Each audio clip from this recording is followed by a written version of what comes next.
Now it's time for Money Matters.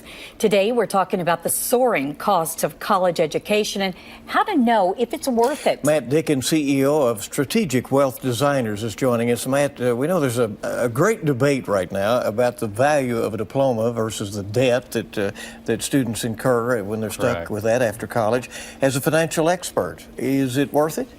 Well, it's kind of a touchy subject, right? But I think it really comes down to what you're going to get your degree in and what you plan to do once you graduate from college. I think this idea that everybody needs to go to college or a four-year college is something that we need to adjust our mentality around a little bit, because some may be better off going to a trade school, or maybe even to save money, maybe you go to a community college for a couple of years before you could move on to the more expensive college, because during the first couple of years, usually you're just taking general classes anyway.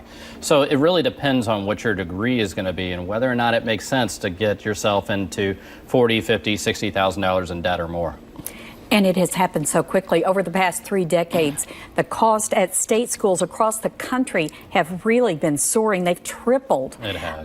Are we reaching a breaking point, or is this kind of inflation just to be expected? I think we may be a little bit. You know, the cost of college education has been running at least double, in some cases triple or more, the cost of usual inflation. So I think colleges have maybe gotten a little bit ahead of themselves. And again, some of these four-year degrees, depending on what we get them in, they're really not worth that much.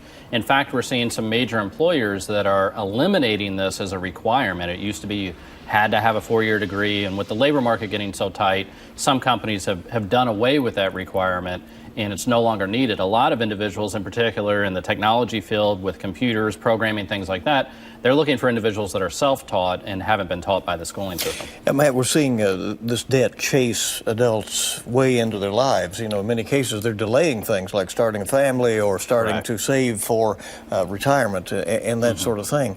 What is a strategy for paying those loans back if you do go? I think it's a matter of trying to keep the debt initially as low as you possibly can. Like I mentioned, maybe starting off with a community college, maybe trying to work part-time while you're going to school, and do whatever you can possibly do to keep the debt at a minimum, and maybe try not to incur any debt at all until maybe you're going for an advanced degree, maybe some sort of a master's degree or something of that nature. But it's a real problem. Individuals on average are leaving school with about $40,000 in debt over a 10-year time period that's going to cost them about $400 per month to get paid off. That's a pretty significant payment. And you would say keep out then those living expenses and this sort of thing from the right. loans, that's the other issue that we're seeing is sometimes students are using the money for other things like cars or entertainment, and it's really only should be used for tuition, books, fees, things of that nature. So be careful that you're not using it like a credit card that doesn't have to be paid back, because eventually you're going to have to pay all of those expenses back.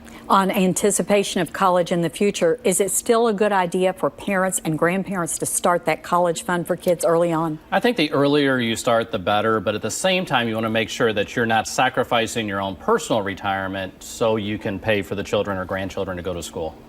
All right. Great information as always. We appreciate you very much. And you can learn more ways to make your money matter on WKYT.com. If you have something you want us to discuss, just send an email to news@WKYT.com and we'll talk about it here.